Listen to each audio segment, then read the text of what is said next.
Good afternoon all. Today, let's start with today's major topics and weekly current affairs. We'll go through various topics like creamy layer, black spots, RBI trade, trend of CO2 emissions, threshold, Nogwe, Jagriti, Ellipsi, Lachit Barwa, Guru Tej Bahadur, violence against women, and so on. These topics are covered. Moving on to our initial topics or our first topics, we are now talking about SC creamy layer. So what has happened is constitution or courts over a period of time ನಮಗೆ ಏನು ಕೊಟ್ಟಿದೆ ಅಂದರೆ OBCಯಲ್ಲಿ creamy layer ಕೊಡೋಕ್ಕೆ ಒಪ್ಕೊಂಡಿದ್ದಾರೆ. But debate has been growing on SC's creamy layer. Should scheduled caste, scheduled tribes have a creamy layer ಅಂತ. ಇದರಲ್ಲಿ few important judgments ಬರುತ್ತೆ. We should look into it.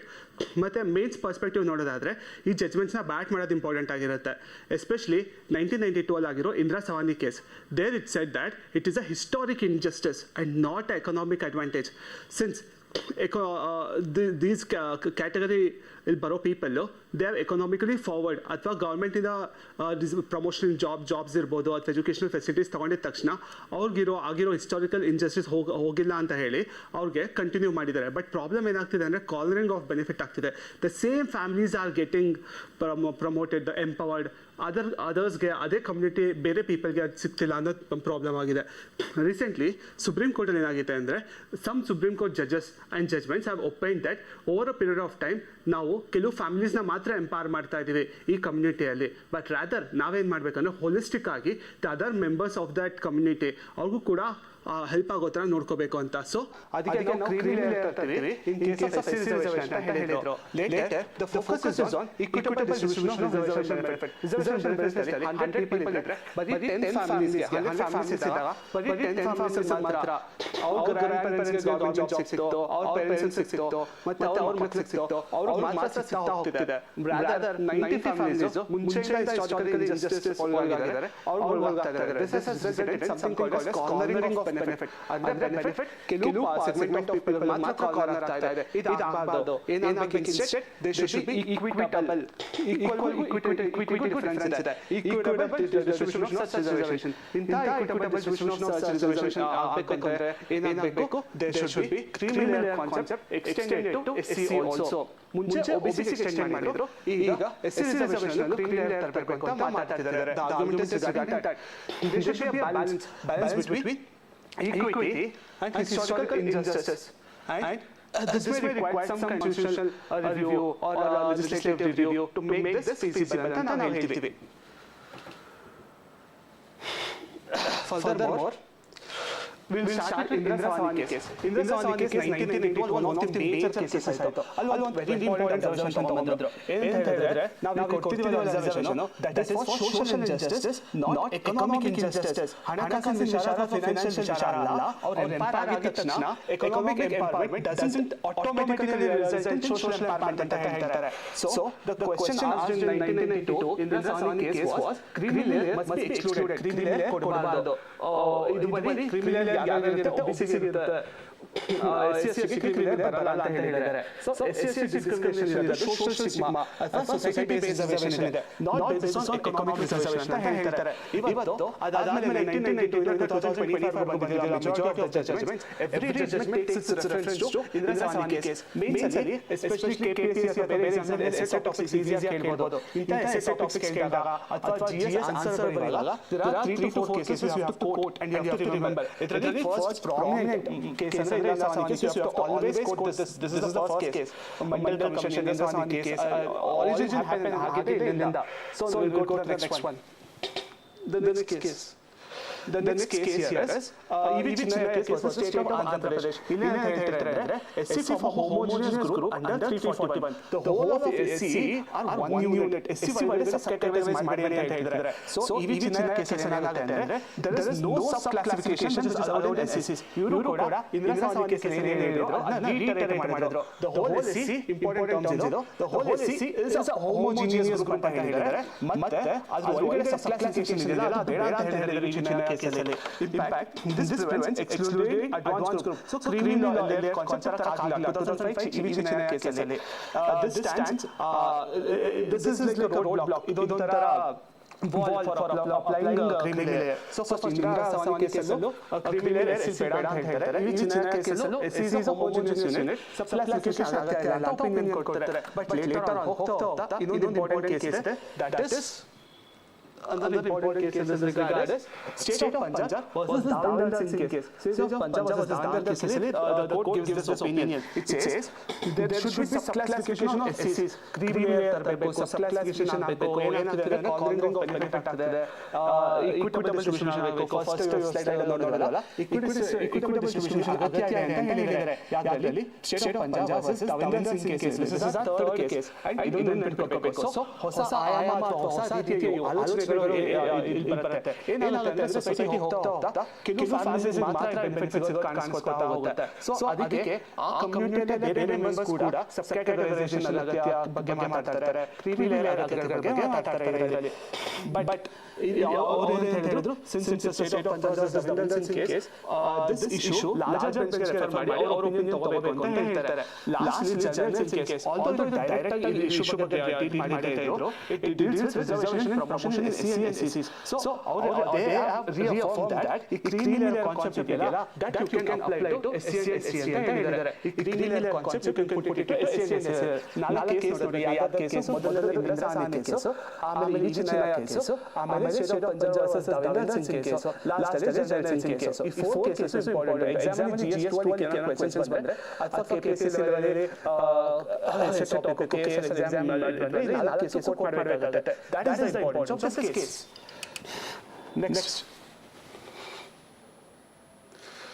Next concept is regarding the highway black spots. So highway accidents are ಜಾಸ್ತಿ ಆಗುತ್ತೆ. UN ಕೂಡ decade of road safety ಅಂತ ಮಾಡಿದ್ರು. So what we do is we actually spot the accident prone areas ಇರುತ್ತೆ, we make a spot there. And we keep updating the list. ಯಾವ್ಯಾವ accident prone area ಇದೆ, ಅಲ್ಲಿ ಯಾವ ತರ infrastructure build ಮಾಡ್ಬೋದು, mirrors ಹಾಕ್ಬೋದು, road widening ಆಗುತ್ತಾ, why so much of accidents is happening there. So regarding that, Ministry of Road Transport ಅವರು they have updated the accident prone black spot list. This is state to prioritize safety interventions all of this record. UN ಅವರು ಕೂಡ decade of road safety ಅಂತ ಮಾಡಿದ್ದಾರೆ. So ಇದರಿಂದ ನಮಗೆ ಏನಾಗುತ್ತೆ, potential road accidents, road accidents half ಮಾಡಬೇಕು ಅಂತ ಒಂದು pledge ಬೇರೆ ಇದೆ. That will help. India has the right to environment, right to road safety. But there is one case you can always quote, that is MC Mehta case. MC Mehta is known for environmental measures. MC Mehta is like godfather for environment, right to environment, right to clean air, right to road safety, those things and all. In MC Mehta, he puts a lot of PILs.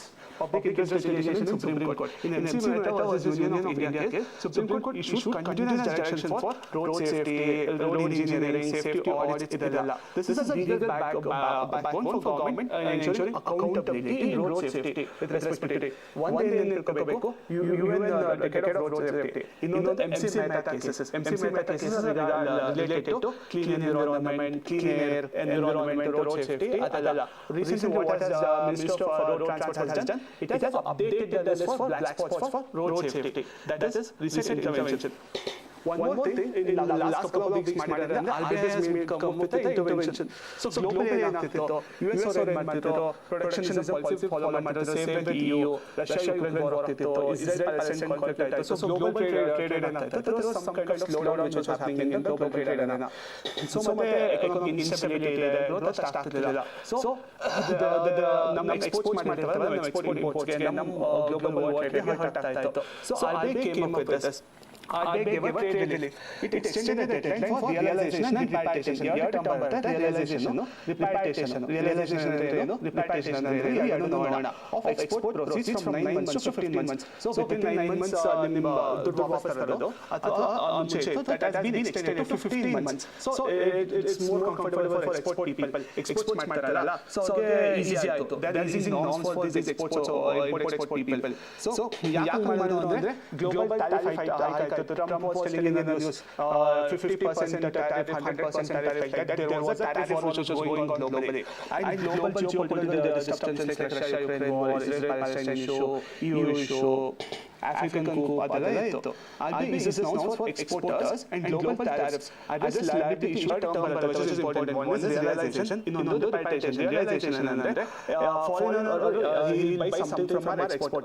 ನಮ್ಮವರು export ಮಾಡಿರ್ತಾರೆ, foreigner would have bought something. So he will receive the payment. That is called as realization. Exporter receives the payment from foreign buyer. That is just realization. It's as simple as this. ನಮ್ಮವರು goods export ಮಾಡ್ತಾರೆ, ಅದಕ್ಕೆ payment receive ಆಗುತ್ತೆ. ಅಲ್ಲೇ ಮುಗ್ದೋಗುತ್ತೆ realization. But repatriation is one step ahead of it. ಇಲ್ಲೇನಾಗುತ್ತೆ ಅಂದ್ರೆ the exporter brings the money back into India, into Indian account. ಅಲ್ಲಿ dollar ಅಲ್ಲಿ ಇರೋದು ಇಲ್ಲಿ INR, ಇಂಡಿಯನ್ ರುಪೀಸ್ ಗೆ ಕನ್ವರ್ಟ್ ಆಗುತ್ತೆ. ಒಂದು ಇಂಡಿಯನ್ ರುಪೀಸ್ ಗೆ ಕನ್ವರ್ಟ್ ಆಗುತ್ತೆ.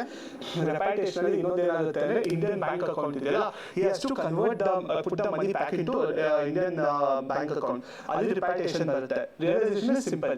For exporter exports the goods and he receives payment. ಅಷ್ಟು ಮಾತ್ರ simple definition ಇರುತ್ತೆ. But repatriation has an extra component added to it. ಒಂದು ಡಾಲರ್ಸ್ ರುಪೀಸ್ ಕನ್ವರ್ಟ್ ಮಾಡ್ಕೋಬೇಕು, ಎರಡನೇದು ಇಂಡಿಯನ್ ಬ್ಯಾಂಕ್ ಅಕೌಂಟ್ ಗೆ ಅದು ತಗೋಬರಬೇಕು. That is how it is.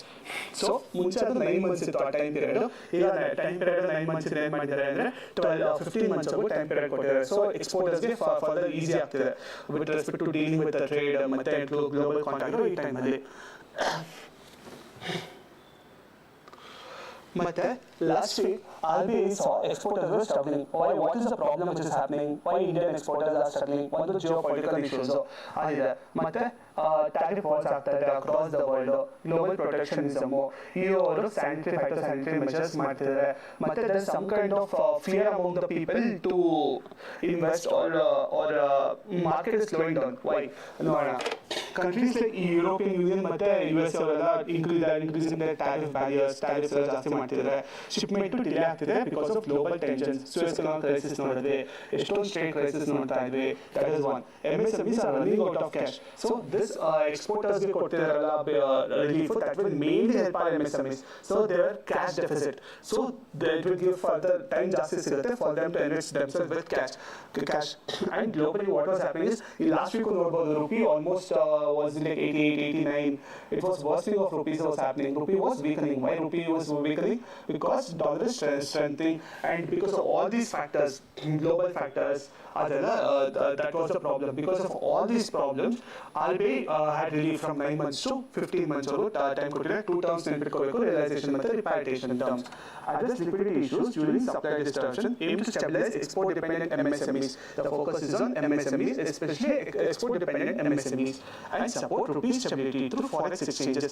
Last week main issue ಆಗಿದೆ ಅಂದ್ರೆ economic angle ಅಲ್ಲಿ rupee was worsening, straight worsening ಆಗ್ತಿತ್ತು couple of weeks in the rupees. So ಇದನ್ನ destabilize ಆಗಿದೆ rupees. ಅದನ್ನ ಸ್ಟೆಬಿಲೈಸ್ ಮಾಡೋಕ್ಕೋಸ್ಕರ ಈ ತರ ರಿಫಾರ್ಮ್ಸ್ ತರ್ತಾ ಇದ್ದಾರೆ RBI ಅವರದ್ದು. Extending the time line, extending the dead line, ಅದೆಲ್ಲ ಮಾಡ್ತಾ ಇದ್ದಾರೆ. 2 terms, realization, repatriation are important here. Next, economy. Last week RBI gave a data for scheduled banks statement of position. Credit 11.3% credit grow ಆಗಿದೆ. ಹಾಗಾದ್ರೆ 100 rupees ಇದ್ರೆ 111.3 rupees ಅಷ್ಟು credit ಜಾಸ್ತಿ ಕೊಡ್ತಾ ಇದೀವಿ. ಅರೌಂಡ್ 10 to 11% ಅಷ್ಟು ಕ್ರೆಡಿಟ್ ಜಾಸ್ತಿ ಆಗಿದೆ. That is a moderate growth ಅಂತ ನಾವು ಕರೀತೀವಿ. ಅದು ಫೆನಾಮಿನಲ್ ಅಲ್ಲ, ಬ್ಯಾಡ್ ಗ್ರೋತ್ ಅಲ್ಲ, ಬಟ್ ಹಂಬಲ್ moderate growth ಅಂತ ಕರೀತೀವಿ. Why this was happening? Industry credit slipped. More of industrial activity ಆಗ್ತಿಲ್ಲ, ಎಸ್ಪೆಷಲಿ ಯಾವ್ದಾದ್ರಲ್ಲಿ ಅಂದ್ರೆ ಮ್ಯಾನುಫ್ಯಾಕ್ಚರಿಂಗ್ ಅಲ್ಲಿ, ಮ್ಯಾನುಫ್ಯಾಕ್ಚರಿಂಗ್ ಅಲ್ಲಿ, ಸ್ಟೀಲ್ ಅಲ್ಲಿ ಅಂಡ್ ಟೆಕ್ಸ್ಟೈಲ್ಸ್ ಅಲ್ಲಿ ಇದೆಲ್ಲ ಆಗ್ತಿಲ್ಲ. Retail loans continues to rise sharply. ಯಾವ್ದು ಹೌಸಿಂಗ್ ಲೋನ್ಸ್, ಪರ್ಸನಲ್ ಲೋನ್ಸ್, ಈ ತರ ಜಾಗಗಳ loans peoples are taking loans ನಾವು. ಮನೆ ಕಟ್ಟಕ್ಕಾಗಿರ್ಬೋದು ಅಥವಾ ಅವ್ರ ಪರ್ಸನಲ್ ರೀಸನ್ಸ್ ಆಗಿರ್ಬೋದು, ಅದರಲ್ಲಿ ಲೋನ್ ಆಕ್ಟಿವಿಟಿ ಚೆನ್ನಾಗಿ ಆಗ್ತಾ ಇದೆ. ಬಟ್ ಎಲ್ಲ ಆಗ್ತಿಲ್ಲ ಅಂದ್ರೆ ಇಂಡಸ್ಟ್ರಿ ಸೆಕ್ಟರ್ ಅಲ್ಲಿ ಆಗ್ತಿಲ್ಲ, ಮ್ಯಾನುಫ್ಯಾಕ್ಚರಿಂಗ್ ಸ್ಟೀಲ್ ಅಲ್ಲಿ ಲೋನ್ ತಗೊಳ್ಳೋದು ಕಮ್ಮಿ ಆಗಿದೆ.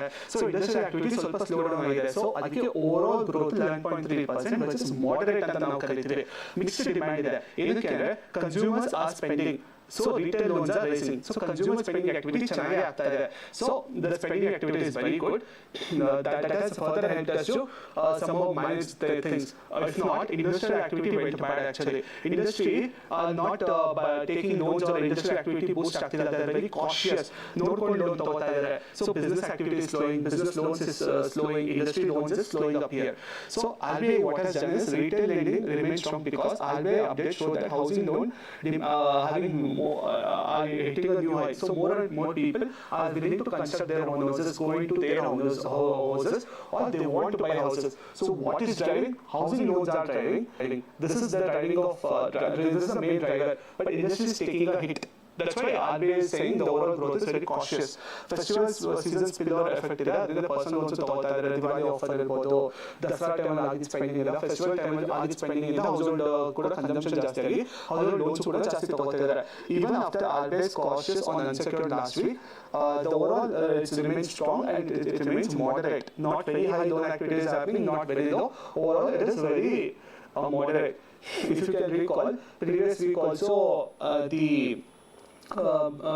repo rate base points was also decreased. So RBI wants us to spend more and more, have access loan easier and easier. So loan activity ಚೆನ್ನಾಗಿ economic cycle ವಾಪಸ್ ಬರಲಿ ಅಂತ ಈ ತರ ಎಲ್ಲ ಮಾಡ್ತಿದ್ದಾರೆ. Credit growth at 11.3%.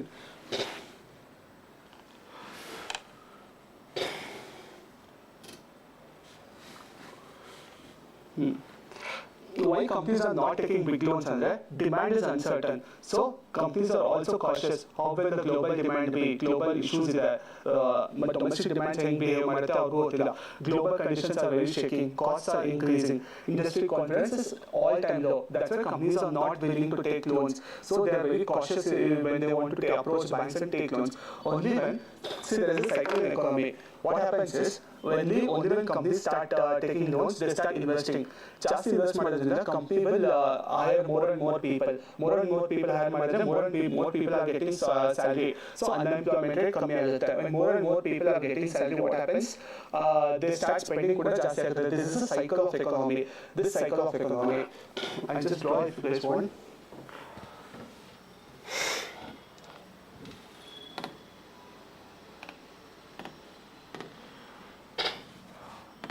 What do banks do? Banks gives loan to the companies.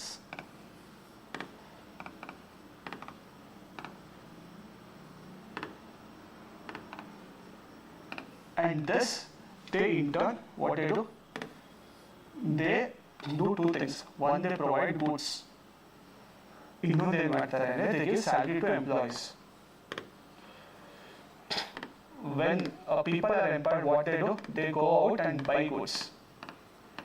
So goods expenditure ಜಾಸ್ತಿ ಆಗುತ್ತೆ. And salaried employees also do some kind of saving. ದುಡ್ಡನ್ನ ಸೇವ್ ಮಾಡ್ತಾರೆ. Savings happen here. So bank ಏನು ಮಾಡುತ್ತೆ? Loan ಕೊಡುತ್ತೆ to companies. Companies take loan from banks. So companies produce goods. And for people it gives a salary. People ಏನು ಮಾಡ್ತಾರೆ? So ಅವ್ರು ಬಂದಿದ್ದ ಸ್ಯಾಲರಿಯಲ್ಲಿ ಸ್ವಲ್ಪ ಗೂಡ್ಸ್ನ ಬೈ ಮಾಡ್ತಾರೆ. Reverse savings account ಅಲ್ಲಿ ದುಡ್ಡು ವಾಪಸ್ ಇರ್ತಾರೆ. Again with this money, again companies and individuals start taking loans. So individual also can take loans for this personal consumption or household. ಅಂದ್ರೆ ಈ ಲೋನ್ ಇದೆಯಲ್ಲ ಇಂಡಿವಿಜುವಲ್ ತಗೊಂತಿರೋ loan that is good because housing expenditure festival driven expenditure ಅದೆಲ್ಲ ಆಗ್ತಾ ಇದೆ but companies loan ತಗೊಳ್ಳೋದು cautious ಆಗ್ತಾ ಇದೆ so that is not what we want more and more companies to take loans so that ಕೆಲಸಗಳು ಜಾಸ್ತಿ create ಆಗುತ್ತೆ salaries ಜಾಸ್ತಿ ಕ್ರಿಯೇಟ್ ಆಗುತ್ತೆ and that will drive the economic cycle. When loan activity is improving, that is when the economic cycle improves. That is when the GDP improves. That is when the economic growth of the nation improves. That's why this data is important.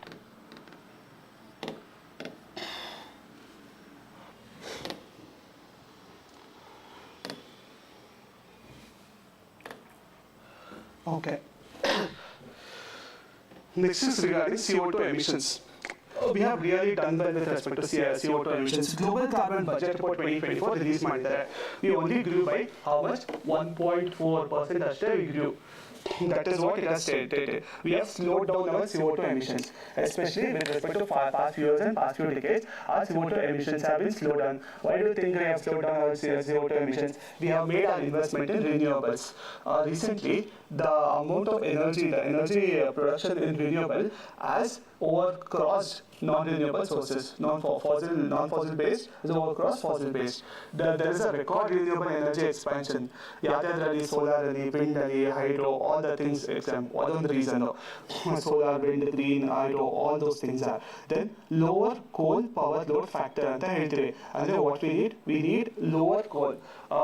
Thermal power plants. They are operating with lower coal plant load factor. Load and coal.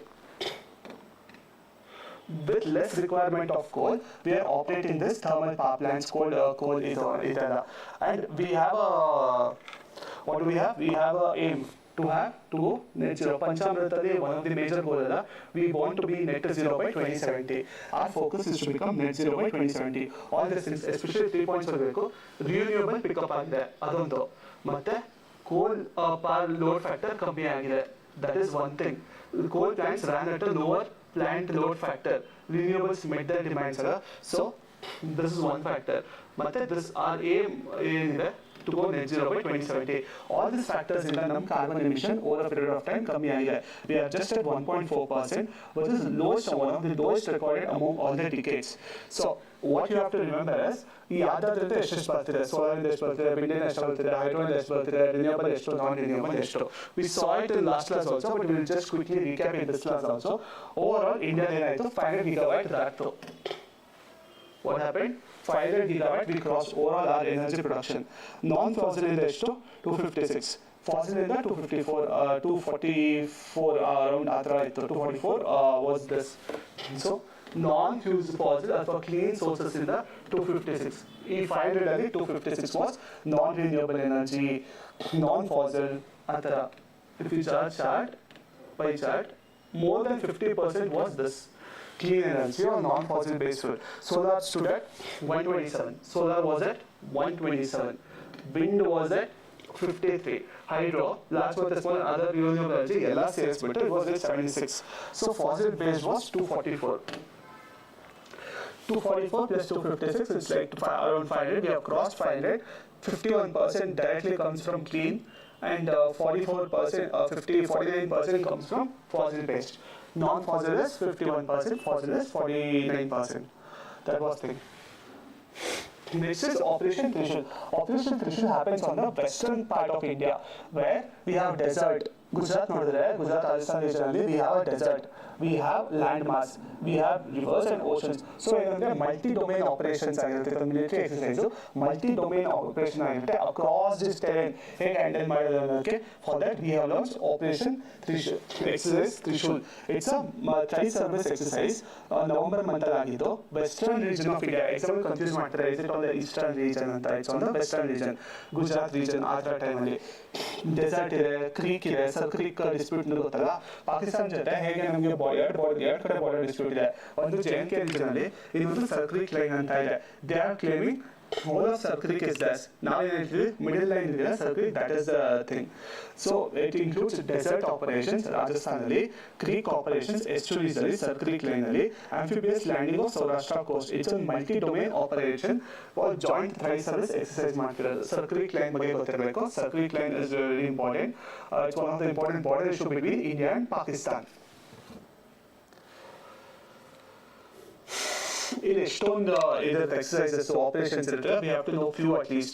Yuddhabhyas is between India and USA. Yuddha Abhyasa. Again, Malabar is between Quad countries. You can see Yuddhabhyas, India and USA. Malabar between Quad countries. Which all countries are under Quad? India, USA, Australia, Japan. These are Quad countries. Malabar. Again, Varuna and Garuda and Shakti. France jote ಮೂರು ಒಟ್ಟಿಗೆ ನೆನಪಿಟ್ಕೊಳ್ಳಿ. Varuna ಇದೆ, Garuda ಇದೆ, ಮತ್ತೆ Shakti ಇದೆ. Varuna is for what? Ocean. Garuda is for air. Garuda is a bird, it flies, so it is air. Then Shakti is for land. Lando, aero, water. Water yadu Varuna. bird Yauti is for land. This is for France. First we studied Yuddhabhyas between India and USA. Malabar Quad for countries. So then we studied Varuna, then Garuda and Shakti, all three with respect to France. Indra is between Russia. Putin, at least like Indra anta correlate try ಮಾಡಿ. Putin is equal to Indra. So India and Russia it is Indra. Simbex ಹೆಸರು ಹೇಳುತ್ತೆ Singapore. Mitra Shakti, who is our close friend? ಮಿತ್ರ ಅಂದ್ರೆ ಹತ್ರ ಇರೋದಲ್ಲ, ಹತ್ರ ಯಾರಿದ್ದಾರೆ ಪಕ್ಕದಲ್ಲಿ. Surya Kiran is with Nepal. Surya Kiran is with Nepal. Down we have Mitra Shakti, which is Sri Lanka. Remember, Surya Kiran Nepal, ಕೆಳಗಡೆ Mitra Shakti Sri Lanka. Hand in hand is with China. China ಜೊತೆ ಎರಡು ಕೈ ಜೋಡಿಸ್ತಿದೀವಿ ತರ ನೆನ್ಪಿಟ್ಕೊಳ್ಳೋಣ. Hand in hand China, Mitra Shakti Sri Lanka, France ಜೊತೆ ಮೂರು, Quad US ವಿದ್ಯಾಭ್ಯಾಸ, Quad Malabar. Nomadic elephant is with Mongolia. Mongolia ಹೇಗಿದೆ? It's a very nomadic country. So it is nomadic elephant. Most of the people practice nomadic in medieval history. Which country? Mongolia. That is also mountain specific thing. So we had a few things here. ಮೊದಲನೇದು ಯಾವ್ದು ಬ್ಯಾಟ್ ಮಾಡಿದ್ವಿ? Yudhabhyas between India and USA. Then Malabar, Quad. ಈ France ಜೊತೆ ಮೂರು, Varuna, Garuda and Shakti. Indra is Putin. SIMBEX ಗೊತ್ತಾಗುತ್ತೆ. Who is our friend? Sri Lanka is our friend. Hand in hand, ಯಾರ ಜೊತೆ ಕೈ ಜೋಡಿಸ್ತಿದ್ದೀವಿ? China ಜೊತೆ ಕೈ ಜೋಡಿಸ್ತಿದ್ದೀವಿ. Nomadic elephant is with Mongolia. Where do nomads live? Nomads live in Mongolia. ಇಷ್ಟು ನೆನ್ಪಿಟ್ಕೋಬೇಕು. Similarly, operations ಇರುತ್ತೆ. We will not try to remember everything, but main operations ನೆನ್ಪಿಟ್ಕೊಳ್ಳೋಣ. So, Kargil ಆಗಿದ್ದು Vijay, operation Vijay Kargil ಆಗಿದ್ದು. Then we will go read in Meghadoot. Siachen Glacier, Meghadoot. Blue Star, Golden Temple. Amritsar golden temple ಅಲ್ಲಿ ಪಂಜಾಬ್ ಅಲ್ಲಿ ಇದಾಗಿತ್ತು, ಇಂದಿರಾ ಗಾಂಧಿ ಅವ್ರ prime minister ಆಗಿದ್ದ ಟೈಮಲ್ಲಿ blue star ಆಗಿದ್ದು golden temple. Will remember Meghdoot, Siachen glacier. ಯಾವ ರಿವರ್ ಅಥವಾ ಯಾವ ವ್ಯಾಲಿ ಇದೆ ಸಿಯಾಚಿನ್ ಗ್ಲೇಷಿಯರ್ ಹತ್ರ? ನುಬ್ರಾ ರಿವರ್ ಮತ್ತೆ ನುಬ್ರಾ ವ್ಯಾಲಿ ಇದೆ. Operation Vijay is with respect to Pakistan. Pakistan Kargil. Cactus is for rescuing Maldives from its own group. ಒಂದು ಮಿಲಿಟರಿ coup ಆಗ್ತಿತ್ತು. We wanted to establish law and order, peace in Maldives. We had conducted Operation Cactus there. Rahat is for Uttarakhand floods. ಮೈತ್ರಿ ನೇಪಾಳ ಜಾಸ್ತಿ ಇದಾಗ್ತಿರುತ್ತೆ, land slides ಆಗ್ತಿರುತ್ತೆ, earthquakes ಆಗ್ತಿರುತ್ತೆ. Maitri is like friendship. Where we have friendship now, we have friendship with Nepal. Then Shakti, you must remember new Pokhran nuclear test. Samudra Setu, ಇಂಡಿಯಾದಲ್ಲಿ ಅಬ್ರಾಡಲ್ಲಿ Indians ಇದ್ದಾರೆ, ಅದನ್ನ ವಾಪಸ್ ಕರ್ಕೊಂಡು ಬಂದಿದ್ವಿ. ಅದರಲ್ಲಿ Vande Bharat we have seen. Operation Ganga, Ukraine war ಇದ್ದಾಗ ಯುಕ್ರೇನ್ ಇಂಡಿಯನ್ ಸ್ಟೂಡೆಂಟ್ಸ್ನ ವಾಪಸ್ ಕರ್ಕೊಂಡ್ಬಂದಿದ್ದು. This, who is our friend? Turkey ಆಗಿ ಅರ್ತ್ಕ್ವೇಕ್ಗೆ ಆಪರೇಷನ್ ಡೋಸ್ ಕಂಡಕ್ಟ್ ಮಾಡಿದ್ವಿ. ಸಿಕ್ಕಿಂ ಟ್ರೈಶಕ್ತಿ, ಕಾವೇರಿ ಸುಡಾನು, ತ್ರಿಶೂಲ್ ನೋಡಿದ್ವಲ್ಲ, ಸರ್ಕ್ರಿಕ್ ಲೈನು, ಡೆಸರ್ಟು, ಮತ್ತೆ ಲ್ಯಾಂಡ್ ಬೇಸ್ಡು, ಓಷನ್ ಬೇಸ್ಡು, ಮತ್ತೆ ಡೆಸರ್ಟ್ ಬೇಸ್ಡ್ ಮೂರು ಮಾಡ್ತಿದ್ವಿ. Sir Creek is actually disputed area. This we have to remember. At least five ನೆನ್ಪಿಟ್ಕೊಳ್ಳಿ. Operation Vijay, what it is? Kargil. Meghadoot, it is Siachen Glacier. Cactus, it is Maldives. Maitri, it is a Maitri Nepal earthquake thing. Ganga, Ukraine war. ಇಷ್ಟಾದ್ರೂ ನೆನ್ಪಿಟ್ಕೊಳ್ಳಿ. ಎಕ್ಸಾಮಲ್ಲಿ last 2024 operation Sadbhavana ಕೇಳಿದ್ರು. So this operations are important. ಎಕ್ಸಾಮಲ್ಲಿ direct 2 marks ಕೇಳ್ತಾ ಇದ್ದಾರೆ with respect to this operations and this exercises. Direct questions are coming. That's why I put this. You have to remember this. So what happened in Jammu and Kashmir is there's a place called as Nowgam. The police had seized certain armories and kept it, but number 40 standard operating procedure idid karan enagittu andre there was an accidental blast at this police station in Nowgam. Jammu and Kashmir idid police station alli seized explosives in the bomb blast aaytu ಅಥವಾ ಒಂದು fire hazard aaytu. Seized explosives in the 9 people got killed and 30 people got injured in this. This raises our questions regarding police safety protocols. So, equipments they are keeping in their storehouses. That is the problem issue which happened in Nowgam. 9 people got killed. JNK ಆಗಿರೋದು. ಈ ಜಾಗೃತಿ. This is a teach Jagrati. This is a grievance redressal thing. Grievance and redressal program, CP Grams. So what has happened over a period of time is we have become more and more efficient in grievance redressals. It is a digital grievance redressal portal platform. 7.0 has been run, CP Grams under 7.0. AI use ಮಾಡ್ಕೋತಾ ಇದೀವಿ, automated categorization ಮಾಡ್ತಾ ಇದೀವಿ, what kind of grievance this is. So 7.0 is related to AI categorization of grievances.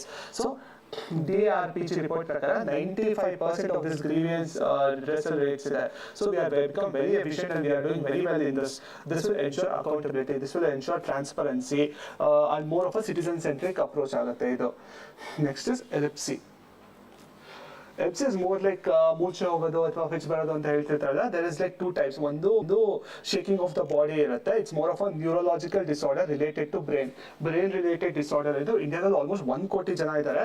140 crores ಅಲ್ಲಿ nearly 1 ಕೋಟಿ patients ಇದ್ದಾರೆ ಇಂಡಿಯಾದಲ್ಲಿ. So there was national epilepsy day which happened. So 1 ಕೋಟಿ ಜನಕ್ಕೆ ಇದು ಇಷ್ಟು patients ಇದ್ದಾರೆ ಇಂಡಿಯಾದಲ್ಲಿ. So what we want to do is we want to do destigmatization. So bring a medical awareness related to this and atli diagnose ಮಾಡಿದ್ರೆ we can solve this problem or cure this problem much better. AIMS to 2025 ಅಂತ ಒಂದು initiative ಇದೆ. That is they have launched a teleneurological services for in rural areas. So rural ಅಲ್ಲಿ awareness ಜಾಸ್ತಿ ಇರಲ್ಲ. So AIMS people are doing this to reach out to rural areas. Rural people ನ reach ಮಾಡಕ್ಕೆ ಇದು ಮಾಡ್ತಾ ಇದ್ದಾರೆ. Almost 1 crore people ಇಂಡಿಯಾದಲ್ಲಿ patients ಇದ್ದಾರೆ. So another important thing is there can be two types. ಒಂದು shaking of body ಅಥವಾ ಅದೆಲ್ಲ ಇರುತ್ತೆ, ಕಾನ್ವ್ಯೂಸಿವ್ ಅಥವಾ ನಾನ್ ಕ್ಲಾಸಿವ್ ಎರಡು ತರ ಇರುತ್ತೆ. ದ ಮೇಜರ್ ಫ್ಯಾಕ್ಟರ್ಸ್ ಈ ತರ ಏನಕ್ಕಾಗುತ್ತೆ ಅಂದ್ರೆ ಒಂದು ಜೆನೆಟಿಕ್ ಇಂದ ಆಗ್ತಿರುತ್ತೆ, ಜೆನೆಟಿಕ್ ರೀಸನ್ಸ್ ಇರುತ್ತೆ, ಅಥವಾ ಬ್ರೈನ್ಗೆ ಏನಾದರೂ ಇಂಜುರಿ ಆಗಿರುತ್ತೆ, ಬ್ರೈನ್ ಇಂಜುರಿ ಆಗಿರುತ್ತೆ, ಅಥವಾ ಜೆನೆಟಿಕ್ ರೀಸನ್ಸ್ ಅಥವಾ ಸ್ಟ್ರೋಕ್ ಆಗಿರುತ್ತೆ, ಅದಕ್ಕೆ ಈ ಪ್ರಾಬ್ಲಮ್ ಆಗ್ತಿದೆ. But 70% of the time this is treatable with regular medicines, medications ಕೂಡ ಟ್ರೀಟ್ ಮಾಡ್ಬೋದು. This is actually a neurological disorder caused by abnormal electrical activity in the brain. Brain ಒಳಗಡೆ electrical activity miss map ಆಗಿರುತ್ತೆ. So ಅದರಿಂದ ಆಗ್ತಿರೋ activity ಇದು. ಅಲ್ಲಿ diagnose ಇದ್ರೆ ಅದಾಗುತ್ತೆ. ಯಾವಾಗ ಜಾಸ್ತಿ ಆಗುತ್ತೆ ಅಂದ್ರೆ there are few conditions. Stress ಜಾಸ್ತಿ ಆದಾಗ, ಅಥವಾ ಸ್ಲೀಪ್ ಡಿಪ್ರವೇಷನ್ ಆದಾಗ, ಅಥವಾ ಫುಡ್ ಇಂಟೇಕ್ ಇಶ್ಯೂಸ್ ಆದಾಗ, ಫ್ಲಾಶಿಂಗ್ ಲೈಟ್ಸ್ ಇದ್ದಾಗ, ಅದೆಲ್ಲ ಟ್ರಿಗರಿಂಗ್ ಪಾಯಿಂಟ್ಸ್ ತರಿಂದ ಜಾಸ್ತಿ ಆಗ್ತಾ ಹೋಗುತ್ತೆ. ಅದನ್ನು ಅವಾಯ್ಡ್ ಮಾಡಬೇಕು. ಟ್ರಿಗರಿಂಗ್ ಪಾಯಿಂಟ್ಸ್ ಅವಾಯ್ಡ್ ಮಾಡಿ ಅಲ್ಲಿ ಡಯಾಗ್ನೈಸ್ ಮಾಡಿ 70% ಕ್ಯೂರಿಂಗ್ ರೇಟ್ ಇದೆ. ವಿತ್ ನಾರ್ಮಲ್ ಮೆಡಿಸಿನ್ 70% ಕ್ಯೂರ್ ಮಾಡ್ಬೋದು. ಸೊ ರಿಕರೆನ್ಸ್ ಸೀಜರ್ಸ್ನ ಇದನ್ನು ತಡಿಬೋದು. Almost 1 crore Indians are affected by this.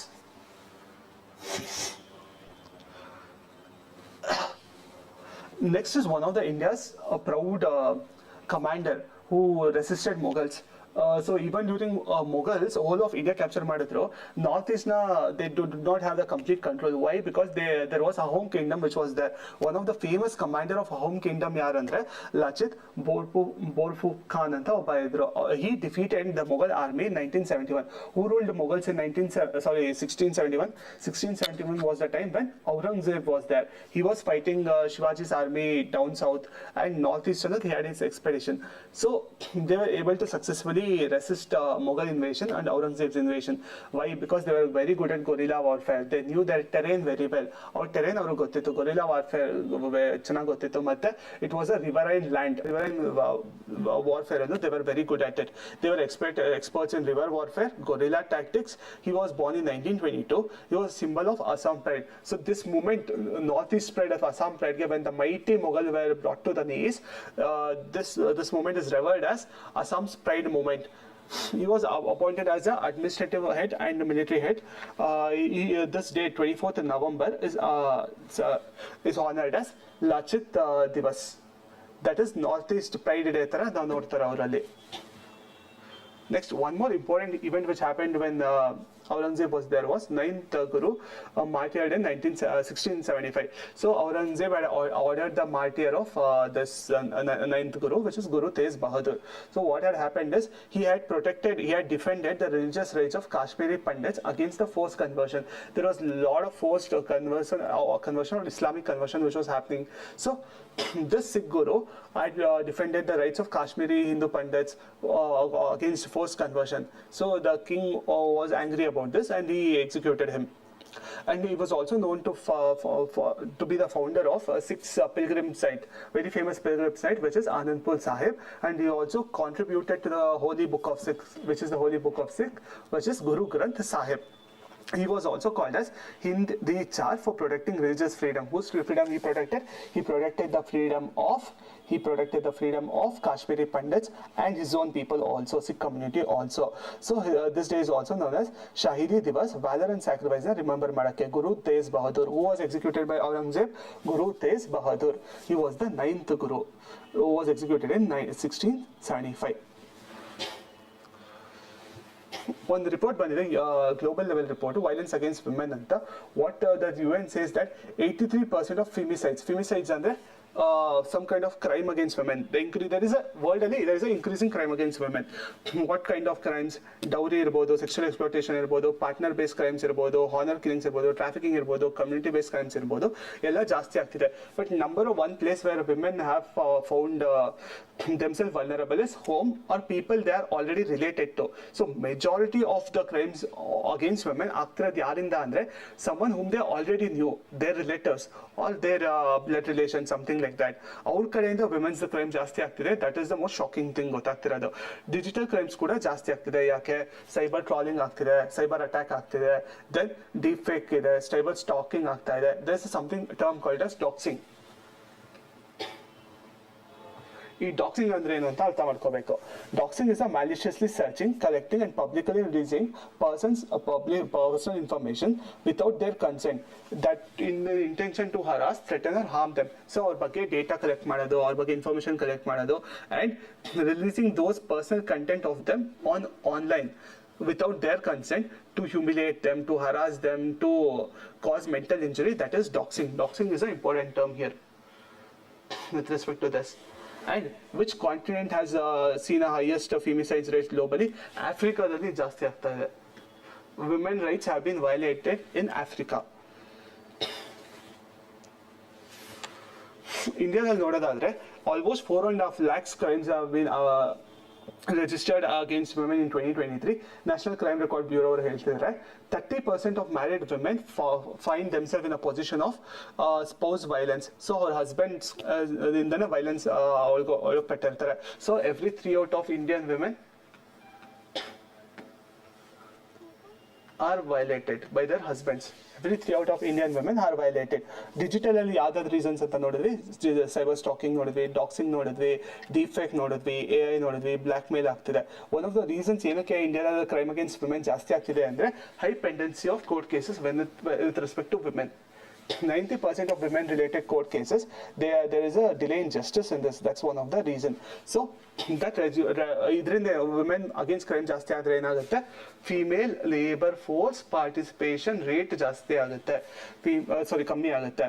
The female they feel safe to come and work out in public spaces? No, right? Already crime against women have been increasing. So labor force participation ಕಮ್ಮಿ ಆಗುತ್ತೆ and economic loss ಆಗುತ್ತೆ ಇದರಿಂದ. One more thing is processed food. What is processed food? Nowadays ನಾವು ತಿಂತೀವಲ್ಲ, ಈಗಿನ generation ತಿನ್ನೋ food ಅಲ್ಲಿ problems ಏನಂದ್ರೆ we have high in sugar content ಜಾಸ್ತಿ ಇರೋ ಫುಡ್ ತಿಂತೀವಿ, ಹೈ ಇನ್ ಫ್ಯಾಟ್ ಇರೋ ಕಂಟೆಂಟ್ ಜಾಸ್ತಿ ಇರೋ ಫುಡ್ ತಿಂತಿದ್ದೀವಿ, ಮತ್ತೆ ಸಾಲ್ಟ್ ಜಾಸ್ತಿ ಇರೋ ಫುಡ್ ತಿಂತಿದ್ದೀವಿ. ಇಷ್ಟೆಲ್ಲ ಜಾಸ್ತಿ ಇದೆ. ಏನು ಕಮ್ಮಿ ಆಗಿದೆ? ನ್ಯೂಟ್ರಿಷನ್ ಕಮ್ಮಿ ಆಗಿದೆ. That is ultra process food. High in sugar, high in fat, high in salt, high in additives, low in nutrition. ಇದರಿಂದ ಏನಾಗುತ್ತೆ ಅಂದರೆ ಲೈಫ್ ಸ್ಟೈಲ್ ಡಿಸೀಸಸ್ ಆಗುತ್ತೆ. ರೀಸೆಂಟಾಗಿ ನೋಡ್ಬೋದು, there is an increasing trend in heart related diseases, cardiac arrest, obesity ಆಗ್ತಾ ಇದೆ. ಇದೆಲ್ಲ ಏನಕ್ಕೆ ಜಾಸ್ತಿ ಆಗ್ತಿದೆ ಅಂದರೆ because of high consumption of ultra processed food. Because of this we are finding the problem here. ಇದರಿಂದ ಏನಾಗ್ತಿದೆ, ನಮ್ದು ಗಟ್ಟಲ್ಲಿ ಒಂದು ಬಯೋಮ್ ಇರುತ್ತೆ, ಗಟ್ ಬಯೋಮ್ ಅಥವಾ ಮೈಕ್ರೋಬಯೋಮ್ ಅಂತ ಕರಿತೀವಿ. That environment of gut itself is changing. Gut microbiome imbalance ಆಗ್ತಾ ಇದೆ.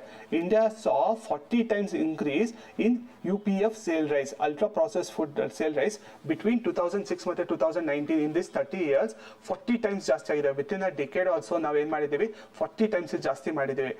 This is a major reason for all lifestyle diseases, as I quoted earlier. So you have to remember this. And one of one country India ಯಾವಾಗ polio free ಆಯಿತು, India 2014 polio free ಆಯಿತು. ಅದೇ ತರ Indonesia ಅವರು type 2 polio free ಆಗಿದ್ದಾರೆ. ಇನ್ನು WHO world health organisation confirms that there is no polio virus type 2 since 2024. Indonesia has been declared polio free. That is India ಕೂಡ result ಏನಕ್ಕೆ ನಾವು ಪೋಲಿಯೋ ಫ್ರೀ ಆದ್ರೆ mass immunisation, oral polio vaccine ಹಾಕ್ತಿದ್ರು ಚಿಕ್ಕ ಮಕ್ಕಳಿದ್ದಾಗ, ಮತ್ತೆ ಇನ್ಆಕ್ಟಿವೇಟೆಡ್ ಪೋಲಿಯೋ ವ್ಯಾಕ್ಸಿನ್ಸ್ ಆಗ್ತಾ ಇದ್ರು. ಸೊ ಸೇಮ್ ಥಿಂಗ್ ಇಂಡೋನೇಷ್ಯಾ ಕೂಡ ಮಾಸ್ ಇಮ್ಯುನೈಸೇಷನ್ ಮಾಡಿ they also become polio free. Question might be like which country recently polio free ಆಯಿತು? Indonesia became polio free. Polio ಎಲ್ಲೆಲ್ಲಿಂದ ಸ್ಪ್ರೆಡ್ ಆಗುತ್ತೆ? ಫೀಕಲ್ ಮತ್ತೆ ಓರಲ್ ಮೆಟೀರಿಯಲ್ಸ್ ಇಂದ spread ಆಗುತ್ತೆ. ಮತ್ತೆ ಓರಲ್ ಪೋಲಿಯೋ ವ್ಯಾಕ್ಸಿನ್ ಇದೆ, ಇನ್ಆಕ್ಟಿವೇಟೆಡ್ ಪೋಲಿಯೋ ವ್ಯಾಕ್ಸಿನ್ಸ್ ಇದೆ. ಇಂಡಿಯಾ ಬಿಕೇಮ್ ಪೋಲಿಯೋ ಫ್ರೀ ಯಾವಾಗ? 2014 ಅಲ್ಲಿ ಇದೆ. ಇಷ್ಟು ಡೇಟಾ ನೆನ್ಪಿಟ್ಕೋಬೇಕು. Next is Fujiwhara effect, Fujiwhara interaction. ಎರಡು ಸೈಕ್ಲಾನ್ಸ್ ಹತ್ರ ಬಂದಾಗ there some kind of interaction.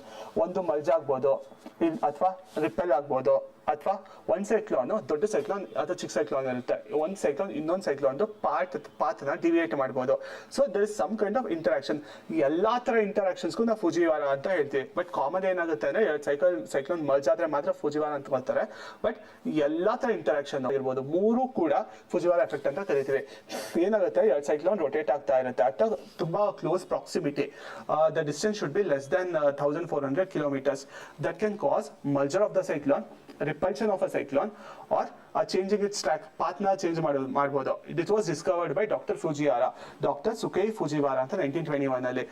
They were looking for twin cyclones. ಈ process ಅಲ್ಲಿ ಮಾಡಿದ್ರು. Recent ಆಗಿ Bay of Bengal ಅಲ್ಲಿ they have said there is a possibility of this Fujiwara effect happening in our Bay of Bengal. ಹಿಂಗೇನಾಗುತ್ತೆ ಅಂದ್ರೆ if two cyclones come together, the intensity might merge.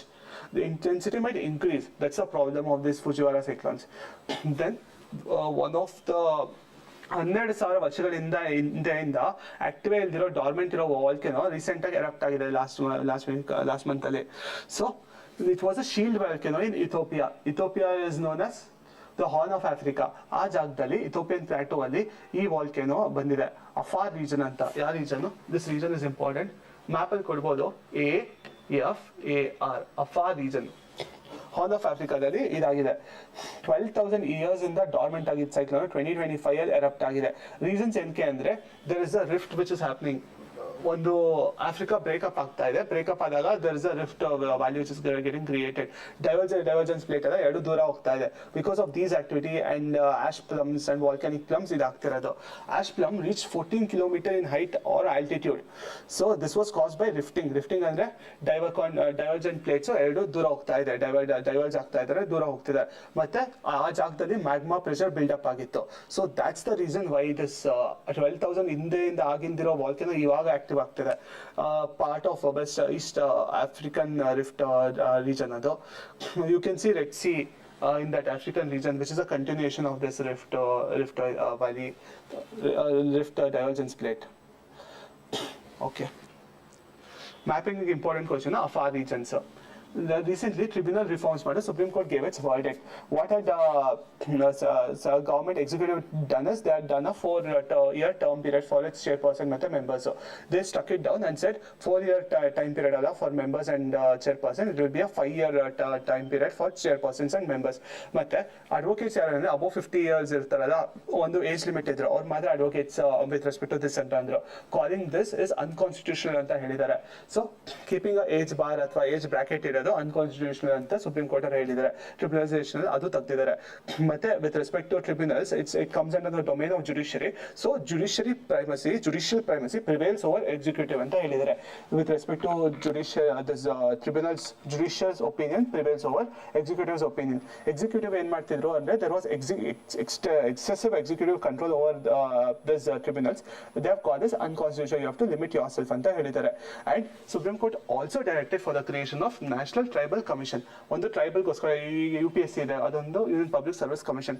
ಅದರ ಒಂದು commission create ಮಾಡಿ which is national tribal commission ಅಂತ recommend ಮಾಡಿದೆ. Main ಆಗಿ 50-year age bracket ತೆಗೆದ್ರು. ಮತ್ತೆ ಮುಂಚೆ 4-year term ಇತ್ತು ಫಾರ್ ಮೆಂಬರ್ಸ್ ಮತ್ತೆ chairpersons. They reverted it back to 5-year time period. They gave security of tenure for them also. Tribunals ಬಗ್ಗೆ ನೋಡೋದಾದ್ರೆ this happen during our emergency time. So 323 ಇತ್ತು, 323A ಮತ್ತೆ B add ಮಾಡಿದ್ರೆ 323A is with respect to administrative tribunals, 320B is respect to many other things ಅಂತಾರೆ. Taxation ಇರ್ಬೋದು, import export ಇರ್ಬೋದು, in labour ಇರ್ಬೋದು, land reforms ಇದೆ, industrial dispute. ಮತ್ತೆ recent ಆಗಿ 2010 ಅಲ್ಲಿ ಸುಪ್ರೀಂ ಕೋರ್ಟ್ ಒಂದು ಜಜ್ಮೆಂಟ್ ಕೊಡ್ತು. The court held that 323B ಅಲ್ಲಿ ಇದೆಯಲ್ಲ ಈ list, this is not exhaustive. Legislature May create tribunals for any other reasons with in legislatures competence under 7th schedule ಅಂತ ಹೇಳಿದ್ದಾರೆ. ಸೊ ಈ ಇನಿಷಿಯಲ್ 323 ಅಂದ್ರೆ ದಿಸ್ 5, 6 8 ಕೊಟ್ಟಿದ್ರಲ್ಲ, ಅದ್ರ ಜೊತೆ ಬೇರೆ ವಿಷಯಗಳಲ್ಲಿ ಬೇಕಾದ್ರೆ ಟ್ರಿಬ್ಯುನಲ್ಸ್ ಬೇಕಾದ್ರೆ ಕ್ರಿಯೇಟ್ ಮಾಡ್ಕೊಳ್ಳಿ ಅಂತ ಹೇಳಿದ್ದಾರೆ. ಸೊ ದಟ್ 2010 judgment ಪ್ರಕಾರ they gave permission to extend this list under 323B. You have to remember 323A, which is administrative tribunal, 323B, which is with respect to other matters like taxation, land reforms, labor, industrial disputes, and this judgment also, recent Supreme Court judgment, which allowed to expand 323B.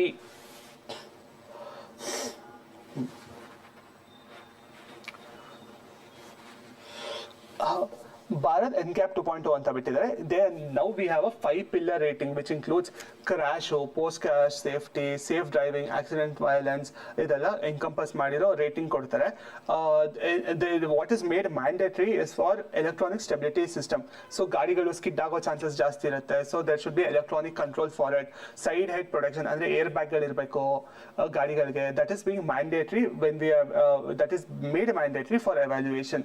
So ಮುಂಚೆ ಏನಾಗಿತ್ತು ಅಂದ್ರೆ the focus was on crash worthiness. So ಈ ಗಾಡಿನ ಒಂದು wall ಅಥವಾ ಇತ್ತು, they used to ramp it up, they used to just crash it up and say how secure this vehicle is.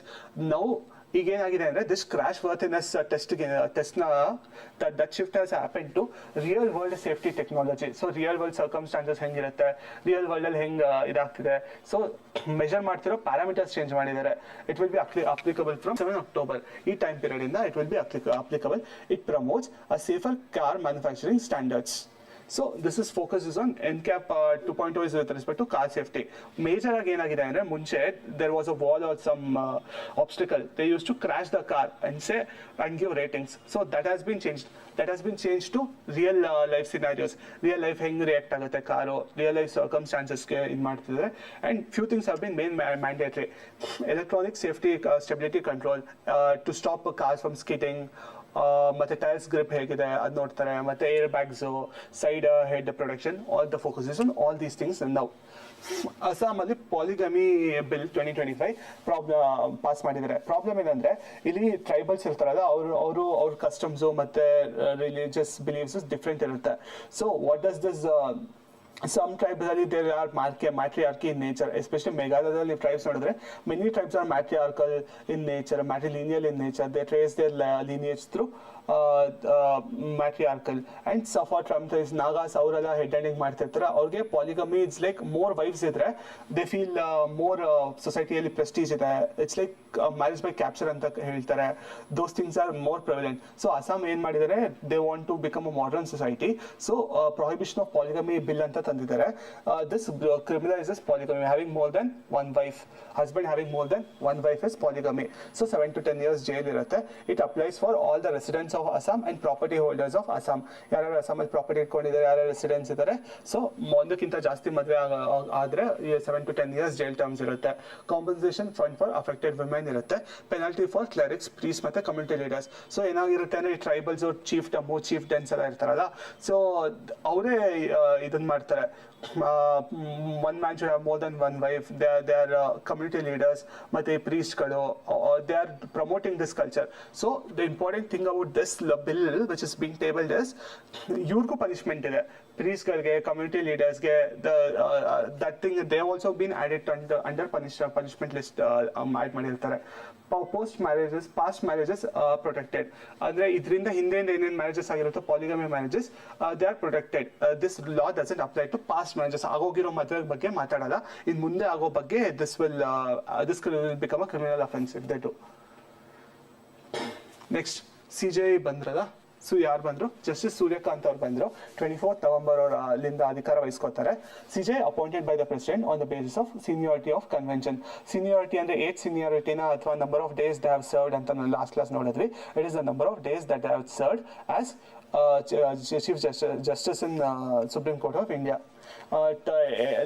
Retirement age 65 years ಇರುತ್ತೆ. They are responsible for their CJನ master of the roster ಅಂತ ಕರೀತಾರೆ. They are responsible for case location, benches, administration, seniorities ಮತ್ತು future appointments ಮತ್ತು transfers ಇದೆಲ್ಲನೂ ಅವ್ರು ನೋಡ್ಕೋತಾರೆ. This removal process ಹೇಗಿರುತ್ತೆ? By special majority. Total membership of the total and 50% under total membership and 2/3 of present plus voting. How many people are present in that 2/3 and house the strength ಎಷ್ಟಿದೆ? Example 500 550 ಇದ್ರೆ it will be like half of 550 275 ಆ ಥರ ಇರುತ್ತೆ. 546 ಇದೆ 273 ಆ ಥರ ಇರುತ್ತೆ. So 50% of total membership ಎಷ್ಟಿದೆ ಅಷ್ಟು plus 2/3 of present and voting. G20 summit key outcomes. It was held in Johannesburg, Africa. The G20. The focus was on tripling renewables, doubling efficiency, and achieving universal early warning systems by 27. So all around the globe, there should be some kind of early warning systems on what is happening. Example with respect to Arctic amplifications ಇರ್ಬೋದು ಅಥವಾ sea level rise ಇರ್ಬೋದು. So ಅದು ಆಗ್ತಿದೆ ಅಂತ ಗೊತ್ತಾಗೋಕ್ಕೆ ಒಂದು warning systems ಇರಬೇಕಲ್ಲ. For that coverage by 2037, they are focusing on. So China, what it does a depth trap mechanism. So ಚಿಕ್ಕ ನೇಷನ್ಸ್ಗೆ it gives depth ಸಾಲ ಕೊಟ್ಬಿಡುತ್ತೆ. ಆಮೇಲೆ ಅದು ಹಾರ್ಬರ್ನೋ ಅಥವಾ ಅವ್ರ ಸಾವರಿನ್ ರೈಟ್ಸ್ನ ಕಿತ್ಕೊಳ್ಳೋಕೆ ನೋಡುತ್ತೆ. ಸೊ ಅದು ಮಾಡಬಾರ್ದು. When low income countries should have a sustainable depth management. Critical minerals ಬಗ್ಗೆ focus ಇದೆ ಮತ್ತು ವಿಮೆನ್ ಲೆಡ್ ಡೆವಲಪ್ಮೆಂಟ್ ಮೇಲೆ ಫೋಕಸ್ ಇದೆ. This is with respect to G20. G20 focuses on Johannesburg ಆಗಿದ್ದು ಅಂತ, and it was an African centric G20 actually ಸರಿ ಆಗಿದ್ದು. India also had its own focuses on. Next ಗಾವಿ ಅಂದರೆ ಗೊತ್ತಿರಲಿಲ್ಲ. ಮೊಮೆಂಟ್ ಗಾವಿ ಅಂದರೆ ವ್ಯಾಕ್ಸಿನ್ ಅಂತ ಗೊತ್ತು. ಏನು ವ್ಯಾಕ್ಸಿನ್ ಈ ಸರಿ? Malaria vaccines. ಮಲೇರಿಯಾ ಏನಿಂದ ಕಾಸ್ ಆಗುತ್ತೆ? ಪ್ಲಾಸ್ಮೋಡಿಯಮಿಂದ ಕಾಸ್ ಆಗುತ್ತೆ. ಅಗ್ರೀಡ್ ಫಾರ್ Gavi ಮತ್ತು UNICEF have agreed to scale up, improve R21 malaria vaccine supply. ಯಾರು ಕೊಡ್ತಾರೆ? ಅಫೋರ್ಡಬಲ್. ಇಷ್ಟು ವ್ಯಾಕ್ಸಿನ್ಸ್ ಕ್ರಿಯೇಟ್ ಮಾಡ್ತಾರೆ. They have to give it to ಸಮ್ಮನ್ ಅಲ್ಲ who low income countries and middle income ಕಂಟ್ರೀಸ್ಗೆ ಕೊಡ್ತಾರೆ ವ್ಯಾಕ್ಸಿನ್ನ ರ್ಯಾಂಪ್ ಅಪ್ ಮಾಡಿಬಿಟ್ಟು. UNICEF is also working towards strengthening procurement ಮತ್ತು strengthening delivery of it. This R21 vaccine ಇದೆಯಲ್ಲ ಮಲೇರಿಯಾದು, it was developed by Oxford plus Serum Institute of India ಮತ್ತು Oxford ಅವ್ರು ಸೇರ್ ಮಾಡಿದ್ದು. It targets Plasmodium falciparum malaria. So it targets Plasmodium falciparum malaria R21 vaccine, whom they give low and middle income countries. Problem ಏನಾಗಿದೆ ಅಂದರೆ ಬಾಂಗ್ಲಾದೇಶದ former prime minister Sheikh Hasina ಅವರು ಇಂಡಿಯಾಗೆ ಬಂದಿದ್ದಾರೆ. ಸೊ ಕರೆಂಟ್ ಈಗಿದಾರಲ್ಲ interim government, they have sent official request, ಏನು extradition request to India for return of former prime minister Sheikh Hasina ಅವ್ರನ್ನ ವಾಪಸ್ ಕಳಿಸಿ ನಮ್ಮ ಇದಕ್ಕೆ ವಿ ವಿಲ್ ಕಂಟಿನ್ಯೂ ಅಂತ ಹೇಳಿದ್ದಾರೆ. ದಿಸ್ ಎಕ್ಸ್ಟ್ರಡಿಷನ್ ಟ್ರೀಟಿ ಇದೆಯಲ್ಲ 2013 ಸೈನ್ ಮಾಡಿದ್ರು. ಮತ್ತು ಇಂಪಾರ್ಟೆಂಟ್ ಏನಂದರೆ ಡ್ಯುಯಲ್ ಕ್ರಿಮಿನಾಲಿಟಿ ಇಸ್ ರಿಕ್ವೈರ್ಡ್, ಅಂದರೆ more than 1 year plus imprisonment ಇದ್ದರೆ ಆ ಕೇಸಲ್ಲಿ ಮಾತ್ರ ನಾವು ವಾಪಸ್ ಕಳಿಸ್ತೀವಿ ಅಂತ ಹೇಳಿದ್ದಾರೆ. ದಿಸ್ ಆಲ್ಸೋ ಎಕ್ಸ್ಕ್ಲೂಡ್ಸ್, ಅಂದರೆ ಇನ್ಕ್ಲೂಡ್ ಆಗಲ್ಲ, political offences which they are charging now Sheikh Hasina ma'am with products against persecution. So persecution ಆ ಟೈಮಲ್ಲೂ ನಾವು ಪ್ರೊಟೆಕ್ಟ್ ಮಾಡ್ಬೋದು. If they are religiously persecuted or minority persecution ಆಗ್ತಿದೆ ಅಥವಾ ಅಂಥ ಪರ್ಸಿಕ್ಯೂಷನ್ ಆಗೋ ಟೈಮಲ್ಲೂ ನಾವು ವಾಪಸ್ ಕಳಿಸಿಲ್ಲದೆ ಇರ್ಬೋದು. ಮತ್ತು ಪೊಲಿಟಿಕಲ್ ಅಫೆನ್ಸಸ್ಗೂ ನಾವು ವಾಪಸ್ ಕಳಿಸಿಲ್ಲದೆ ಇರ್ಬೋದು. That's kind of exclusion is this exclusion happens. Political offenses and products against persecutions allows domestic trial instead of extradition. So there's also one more provision wherein the trial can happen within the nation, within India itself. In this 2013 now ಮಾಡಿರೋ agreement ಅಲ್ಲಿ it allows domestic trials also. The focus is on domestic trials. Within India ಕೂಡ trials ಮಾಡ್ಬೋದು ಅಂತ ಹೇಳ್ತಿದ್ದಾರೆ. It excludes both political offenses and persecution. More than 1 year ಇದ್ರೆ ಮಾತ್ರ dual criminality is required. They are asking us to send back former PM Sheikh Hasina ಅವ್ರನ್ನ ವಾಪಸ್ ಕಳ್ಸಕ್ಕೆ ನೋಡ್ತಾ ಇದ್ದಾರೆ. And there is something called as MNNA status. MNNA status ಅಂದರೆ major non NATO ally status. We know NATO countries are America and those European countries are NATO countries. The important thing is ಈ status ಇದೆಯಲ್ಲ ಇದು ಪಾಕಿಸ್ತಾನಕ್ಕೆ ಸಿಕ್ಕಿದೆ, India ಕೊಟ್ಟಿಲ್ಲ ಅವರು. This is kind of a defense cooperation for mutual defense agreements. This is offered for 21 countries, which includes Japan, Israel, Qatar, and Pakistan. 1987 ಅಲ್ಲಿ under ಸ್ಯಾಮ್ಯೂನ್ amendment ಇದು ಕ್ರಿಯೇಟ್ ಮಾಡಿದ್ರು 1987 ಅಲ್ಲಿ. Importance is Pakistan is there, India is not there in this. India is not a major non NATO ally defence partner.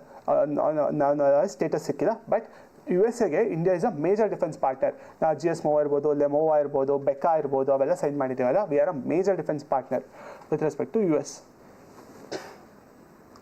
Colombo Security Enclave. Whose capital is Colombo? Sri Lanka's capital is Colombo. What does India and Sri Lanka have in common?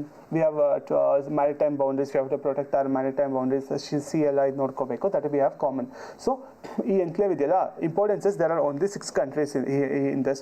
India ನೆನಪಿದೆ, ಶ್ರೀಲಂಕಾ ಇಲ್ಲಿದೆ, ಮಾಲ್ಡೀವ್ಸ್ ಸ್ವಲ್ಪ crisis ಆಯ್ತಲ್ಲ, ಮಾಲ್ಡೀವ್ಸ್ ಇಲ್ಲಿದೆ, Mauritius ನಾವು ಜಾಸ್ತಿ ಟ್ರಿಪ್ಗೆ ಹೋಗ್ತೀವಿ ಅಂದರೆ ಮಾರಿಷಿಯಸ್ ಮತ್ತು ಮಾಲ್ಡೀವ್ಸ್ಗೆ ಹೋಗ್ತೀವಿ, ಅದು ಇಲ್ಲಿದೆ. ಈ ಕಡೆ ಸೈಡ್ ಬಾಂಗ್ಲಾದೇಶ್ ಇದೆ, Seychelles. So 3 people here, Mauritius, Maldives, Seychelles, ಇವ್ರು 3 ಜನ ಇಲ್ಲಿ, ಮತ್ತೆ ಶ್ರೀಲಂಕಾ, ಅದ್ರ ಮೇಲೆ ಇಂಡಿಯಾ, ಅದ್ರ ಪಕ್ಕ ಬಾಂಗ್ಲಾದೇಶ. ಈ 6 countries ನೆನ್ಪಿಟ್ಕೋಬೇಕಾಗುತ್ತೆ.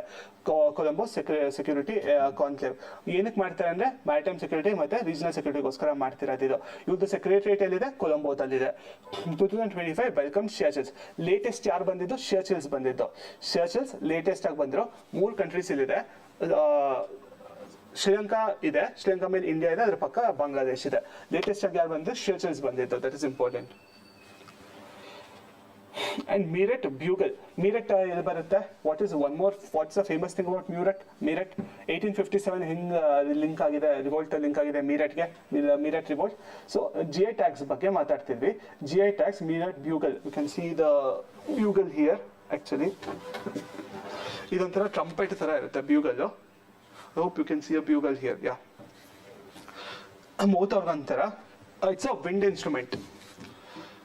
Brass wind instrument. GI tag ಸಿಕ್ಕಿದೆ. That is link to armed forces parade. Arm forces parade ಅಲ್ಲಿ ಈ Meerut ಬ್ಯೂಗಲ್ನ ಯೂಸ್ ಮಾಡ್ತಾ ಇದ್ರು. Meerut is also known for Meerut scissors. Meerut ಕತ್ರಿಗಳಿಗೂ ಫೇಮಸ್ಸು, Meerut ಬ್ಯೂಗಲ್ಗೂ famous. So high level of craftsmanship ಮತ್ತೆ detachable mouthpiece, wind base instrument ಇದು. Okay, biomass pellets next. Biomass pellets, ಈ ಬಯೋಫ್ಯೂಯಲ್ ಅಥವಾ biomass pellets ಏನರಿಂದ ಮಾಡ್ತಾರೆ ಅಂದರೆ crop ರೆಸಿಡ್ಯೂಯಿಂದ ಮಾಡ್ತಾರೆ. ಏನಕ್ಕೆ ಅಂದರೆ ನಮ್ಮದು ಕೋಲ್ ಡಿಪೆಂಡೆನ್ಸಿ ಇದೆಯಲ್ಲ, ಅದು ಕಮ್ಮಿ ಮಾಡೋಕ್ಕೆ ಯೂಸ್ ಮಾಡ್ತಾರೆ.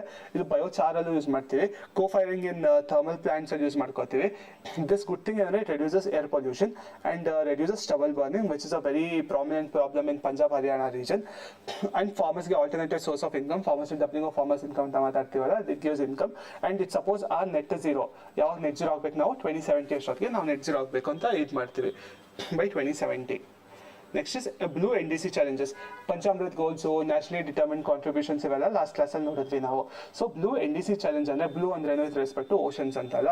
17 countries have done this, including France, Brazil have joined this blue NDC challenge. in COP30 ಆಯಿತು, ಬೆಲಮ್ ಬ್ರೆಜಿಲಲ್ಲಿ ಆಗಿತ್ತು. With respect to ocean based climate actions, increases ocean based climate solutions, coastal resilience, sustainable blue economy, ಮತ್ತೆ ಪ್ರತಿ ದೇಶದ NDC ಜೊತೆ ಇದನ್ನು ಕೂಡ align ಆಗುತ್ತೆ. That boost global climate governances. BILSA 101 therapy. What is BILSA? Okay, BILSA 101 therapy. See, tribals are the most important problem. The most important problem is sickle cell anemia. But sometimes it gives resistance against to malaria also. Sickle cell anemia and sickle cell anemia, it should have been in this circle form. Sickle ಅಂದ್ರೆ rather than full circle form ಇರುತ್ತೆ sickle cell. Sickle cell diseases ಇರುತ್ತೆ ಇವ್ರಿಗೆ, ಟ್ರೈಬಲ್ಸ್ಗೆ. So BILSA ಅಂತ ಹೇಳಕ್ಕೆ ಇಟ್ಟಿದ್ದಾರೆ ಅಂದರೆ to denote the tribal disease. It's actually a tribal, more related to tribal disease. A new therapy that is targeting inflammatory disorders. CRISPR-Cas9 technology use ಮಾಡ್ಕೋತಾರೆ. molecular scissors, molecular glue cut ಮಾಡ್ತೀವಿ, zinc tunase ಅದೆಲ್ಲ ನೋಡಿದ್ದೀವಿ ನಾವು. Sickle cell, the focus is on sickle cell. This is a sickle cell. Sickle ಅಂದ್ರೆ ಏನು? It's kind of cut ಮಾಡಕ್ಕೆ use ಮಾಡ್ತೀವಿ ಸಿಕಲ್ಸ್ನ. It enhances immune system, immune modulation improve ಮಾಡ್ತಾರೆ. Chronic ಅಥವಾ ಜೆನೆಟಿಕ್ ಅಥವಾ ರಿಪೀಟಿವ್ ಡಿಸೀಸಸ್ಗೆ ಯೂಸ್ ಮಾಡ್ತಾರೆ. Improve cellular response, immune response, efficiency ಜಾಸ್ತಿ ಮಾಡ್ತಾರೆ. This is under clinical evaluation right now. BILSA 101. What is BILSA 101 is related to? It is related to genetically engineered gene therapy. Actually, this is Next is World Toilet Day, which is observed on 19th of November annually. It is awareness on sanitation crafts. ಯಾವ day ನೆನಪಿಟ್ಕೋಬೇಕು, which ST is related to wash things. Wash ಅಂದರೆ hygiene, sanitation, water, clean water and sanitation and hygiene ಬರುತ್ತೆ. SDG 6 is related to water, sanitation and hygiene. SDG 6 is related to this. It focuses on solid waste management, water management, wastewater management.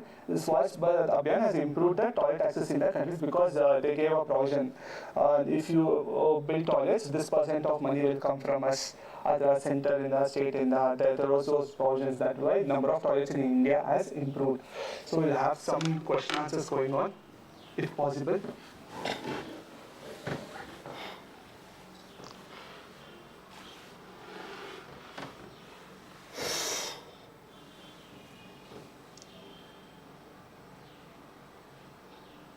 Yeah.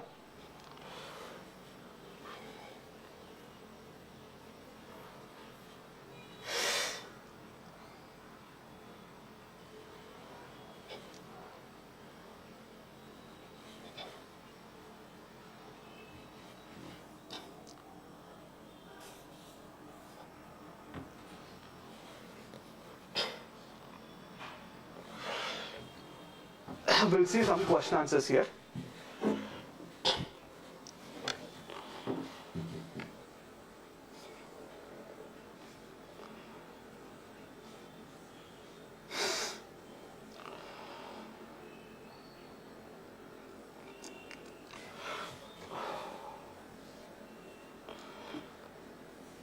The first question,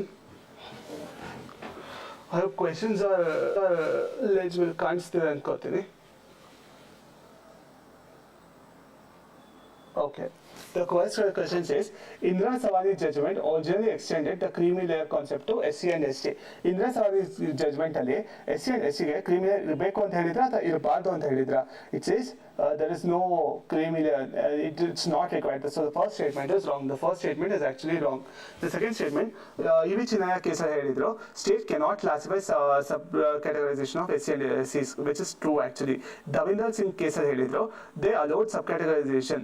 Yes, Davinder Singh case did allow sub-categorization. Initially ಓದಿದ್ವಲ್ಲ, 4 case ಓದಿದ್ವಿ, ಯಾವ್ದಾರು cases ಓದಿದ್ವಿ, Indira Sawhney case ಓದಿದ್ವಿ, EV Chinnaya case ಓದಿದ್ವಿ, Davinder Singh case ಓದಿದ್ವಿ, Jarnail Singh case ಓದಿದ್ವಿ. Indira Sawhney case ಅಂತ ಹೇಳಿದ್ರು, ಕ್ರಿಮಿ ಲೇಯರ್ ಬೇಡ ಅಂತ ಹೇಳಿದ್ರು. ಲೇಟರ್ ಚಿನ್ನಯ ಕೇಸಲ್ಲೂ ಸಬ್ ಕ್ಯಾಟಗರೈಸೇಷನ್ ಬೇಡ ಅಂತ ಹೇಳಿದ್ರು. ಅದಾದ್ಮೇಲೆ ದವಿಂದರ್ ಸಿಂಗ್ ಅಲ್ಲಿ ಸಬ್ ಕ್ಯಾಟಗರೈಸೇಷನ್ ಓಕೆ, ಹೈಯರ್ ಬೆಂಚ್ಗೆ ರೆಫರ್ ಮಾಡ್ತೀವಿ ಅಂತ ಹೇಳಿದ್ರು. ಅದಾದ್ಮೇಲೆ Jarnail Singh reservation with respect to promotion ಅಲ್ಲಿ they also kind of agree for creamy layer ಇರಬೇಕು ಅಂತ ಆ ಥರ ಹೇಳಿದ್ರು. So first statement is wrong. Answer is 2 and 3. I hope you can see this clearly. Or I'll zoom in as possible. Okay, ಈ ಕಾಣಿಸ್ತಿದೆ ಅನ್ಕೋತೀನಿ. Okay, the second question. The identification of highway black spots helps achieve India commitment under UN Decade of Road Safety ಅಂತ ಹೇಳಿದ್ದಾರೆ. Assertion. The question is what is the statement made? Identification of highway black spots helps achieve India's commitment under UN Decade of Road Safety. Reason. Supreme Court in MC Mehta case. MC Mehta case is related to what all? We spoke about environment. We spoke about MC Mehta is related to clean air. MC Mehta is related to road safety. Directed continuous road safety audits and regular hazards. This is true, right? So A is true and R is the correct explanation of A. So the answer is A here. Anyone in comment section wants to answer? The one from comment section? Okay. Let's go with the third one. Third question.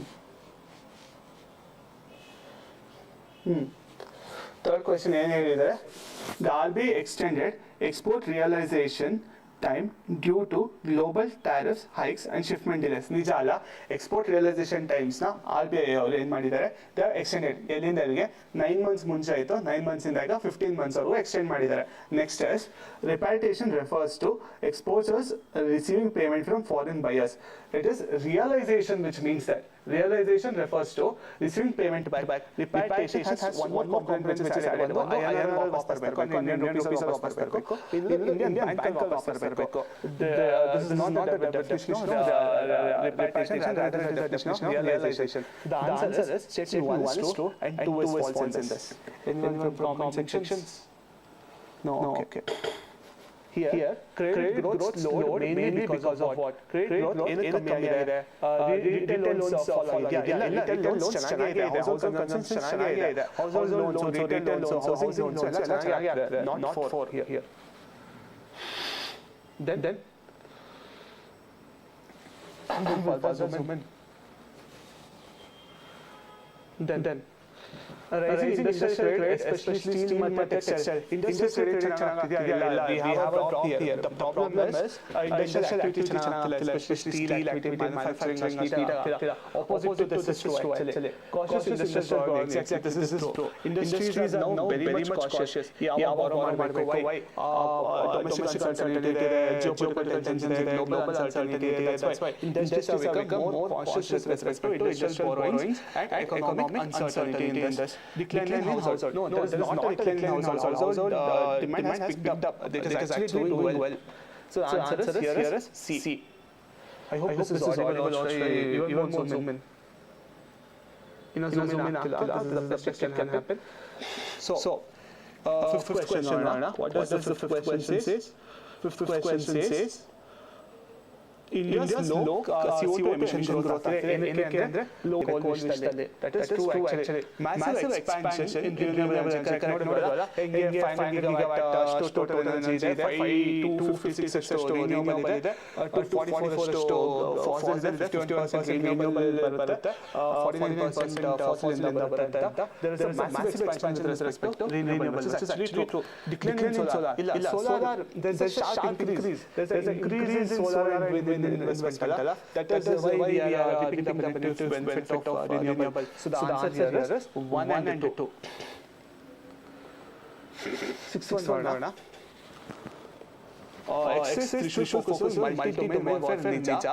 It's on creek ಇದೆ, it's on deserts ಇದೆ, it's on land area ಇದೆ, ocean ಇದೆ, so multiple domains ಇದೆ. Exactly true. This is conducted only along eastern maritime boundary. Eastern boundary na western boundary ಆಯ್ತು. It's on the western boundary of India, Gujarat, Rajasthan, Jharkhand, ಆ region not eastern. So this is true and this is false. And next question. The Noglam blast occurred due to misunderstanding of seized explosives. Seized explosives, okay. It highlights the gap in police army procurement policies. Is it a procurement policy or a seizing policy? It's a seized policy. Seized explosives na ಎಲ್ಲಿರಬೇಕು ಅಂತ ಗೊತ್ತಾಗಲ್ಲ. Procurement ಅಂದ್ರೇನು? Procurement when you pay money and buy from someone, that is procurement. This is a catchword here. So this is correct and this is wrong in this. Next. CPLAN 7.2 uses AI for automatic deviance categorization, which is actually true. 7.2 automatic AI categorization, what kind of deviance it is, what kind of complaint it is ಅಂತ ನೋಡ್ತೀವಿ. Disposal rate of deviance is below 60%. No, it is well above 95%. The number here given is wrong here.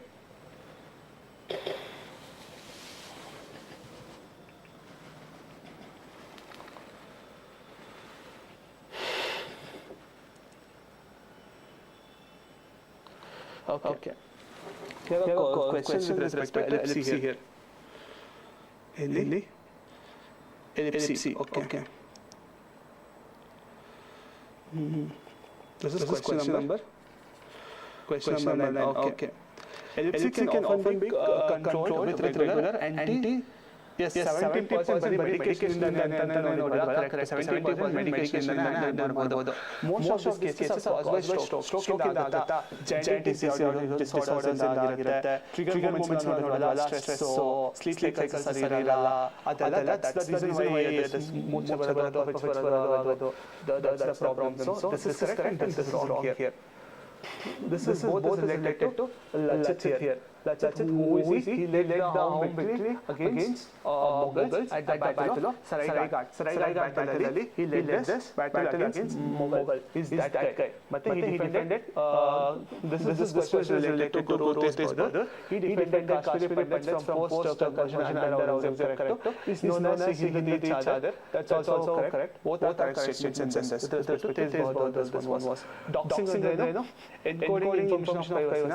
Encode no, it's opposite to it. Public release of private data. This is doxing actually. What is doxing? Doxing is public release of private data. That is doxing. Without consent to harm others. Ultra processed food are linked to get to microbial imbalance, correct? Lifestyle diseases, correct? To decline eligibility, Allah. There's nothing about agricultural reproach which is being said about ultra processed food. So the answer here is one and two only. Any from audience wants to comment? Next, Indonesia is declared recently. Our country polio free. Indonesia was the country which was recently polio free. There has been 0 polio type 2 cases since 2024 due to mass immunization, which is absolutely right. ಅದೇ ಓದಿದ್ದು 2024 ಆದ್ಮೇಲೆ mass immunisation ಮಾಡಿಬಿಟ್ಟು type 2 polio cases ಇಂಡೋನೇಷ್ಯಾದಲ್ಲಿಲ್ಲ. India got polio free in 2014, which is true. Both are true actually. Occurs when 2 cyclones rotate among a common point. ಯಾವುದು Fujiwhara effect. Interaction distance threshold at least 1400 kilometre ಹತ್ರ ಆದರೂ ಇರಬೇಕು. ನಿಜ. Always results in merger. Fujiwhara always results in ಮಲ್ಚರ? No, it results in repulsion also, merger also, path deviation also. All the 3 ಆಗುತ್ತೆ. So answer is 1 and 2 here. Next, Supreme Court struck down 4-year term for tribunals, correct? Short tenure compromises independence of tribunals, which is also correct. So the answer is both are correct in this. Next, ESC and curtain airbags become electronic safety system. ಅದು ESC ಅಂದರೆ electronic safety ಮತ್ತೆ curtain airbags ಅಂದರೆ airbags ಇರೋದು. ಎರಡು ಕೂಡ are mandatory under Bharat NCAP 2.0. ನಿಜ. ಏರ್ಬ್ಯಾಗ್ಸು ಇರಬೇಕು, electronic systems ಇರಬೇಕು. ಏನಕ್ಕೆ ಸ್ಕಿಡ್ಡಿಂಗ್ ಎಲ್ಲ ಅವಾಯ್ಡ್ ಮಾಡೋಕ್ಕೆ ಅದಕ್ಕೆಲ್ಲ ಬೇಕಾಗಿರುತ್ತೆ. New framework shifts focus from crashworthiness. Exactly true ಅಲ್ಲ. ಮುಂಚೆ ಏನು ನೋಡ್ತಿದ್ರು? ಕ್ರಾಶ್ ವರ್ತಿನೆಸ್. ಎಲ್ಲ ಗಾಡಿನೂ ರ್ಯಾಮ್ ಮಾಡೋಕ್ಕೆ ಅಥವಾ ಕ್ರಾಶ್ ಮಾಡಿ ನೋಡ್ಬಿಟ್ಟು how crash resistant is this ನೋಡ್ತಿದ್ರು. ಬಟ್ ಈಗ ಏನು ಚೇಂಜ್ ಆಗಿದೆ? Now they are seeing real world safety technologies ನೋಡೋಕೆ ಟ್ರೈ ಮಾಡ್ತಾ ಇದ್ದಾರೆ ಇದೀಗ. So answer is both are correct in this. Which of the following is incorrect ಅಂತಿದ್ದಾರೆ. Major non NATO ally provides defence cooperations, correct. there's amount of defense thing which is being involved. Pakistan, Qatar ಗೆ, Israel ಗೆ ಎಲ್ಲರಿಗೂ extend ಮಾಡಿದ್ದಾರೆ this thing. Recent one sec.